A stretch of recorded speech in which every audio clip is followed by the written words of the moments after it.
Gary Russell Jr., hailing from Capitol Heights, Maryland, stepped into the ring once again to defend his WBC featherweight title for the sixth time. Known for his exceptional speed, defensive skills, and ring intelligence, Russell had long held a reputation as one of the most technically gifted fighters in the division. However, coming into this bout, questions loomed over his inactivity, as he had only fought sporadically in recent years. Facing him was Magsayo, a young, hungry challenger from the Philippines, trained by the legendary Freddie Roach. Magsayo, 7 years younger than Russell, carried with him not only the hopes of a nation, but also the pressure of proving himself on one of the biggest stages of his career. From the opening bell, the contrast in styles was evident. Magsayo came out with energy and aggression, using his footwork and combinations to keep Russell on the back foot. He landed an early uppercut that caught attention, and followed it up with strong, right hands that hinted at his power and intent. Russell, on the other hand, remained composed, working behind his jab and picking his moments with precision. However, it soon became clear that something was wrong. Russell was not throwing his right hand, an unusual and alarming sign for a fighter known for his hand speed and balance between both hands. As the rounds progressed, it was confirmed through his body language and movement that Russell had suffered a right-hand injury early in the fight. Despite this significant setback, he continued fighting, relying almost entirely on his left hand. He adjusted his strategy accordingly, using movement, defensive slipping, and precise counter-punching to keep Magsayo from overwhelming him. The injury, while limiting his offense, showcased Russell's adaptability and sheer willpower.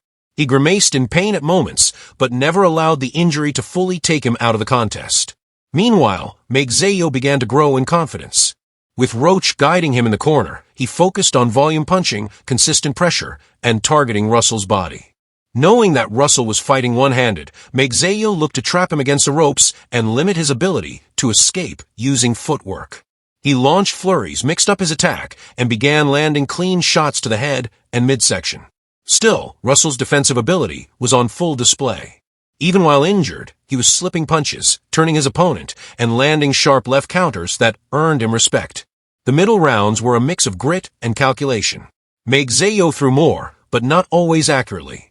Russell, though limited, was efficient with his punches, especially the straight left, which he timed well on several occasions as Magsayo came forward. There were several exchanges in which Magsayo landed the more telling blows, including an overhand right, and a few body combinations that visibly troubled Russell. However, the champion answered back with his own moments, slipping and countering, and showing elite boxing IQ in surviving and competing with one hand. In rounds 9 and 10, the pace intensified. Magsayo pressed harder, sensing that the fight might be close on the scorecards. Russell continued to circle the ring, sticking to his one-handed approach, but still managing to land shots that showed he was not out of the contest.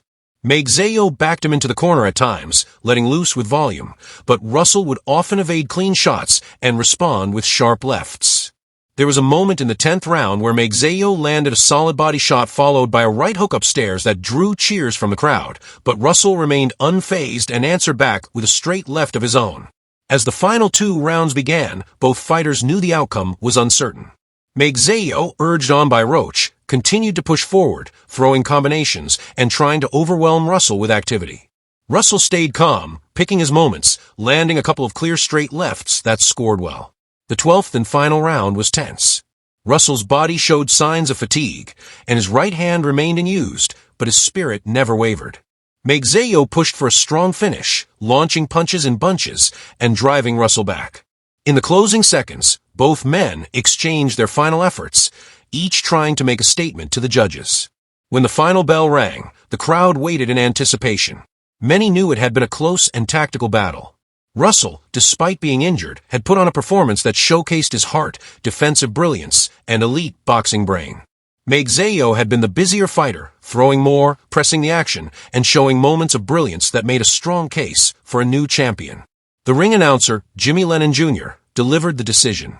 One judge scored the fight even at 114-114. The other 2 judges scored it 115-113 in favor of the challenger. By majority decision, Magsayo was declared the new WBC featherweight champion of the world. The result was met with a mix of applause and murmurs. Russell, visibly disappointed, believed he had done enough to retain his title despite the injury. His frustration was understandable, given how well he had performed with only one hand for most of the fight. Yet, credit had to be given to Magsayo, who had stuck to his game plan, remained active, and seized the opportunity when it mattered most. It was a closely contested, highly technical, and emotionally charged battle between two world-class fighters.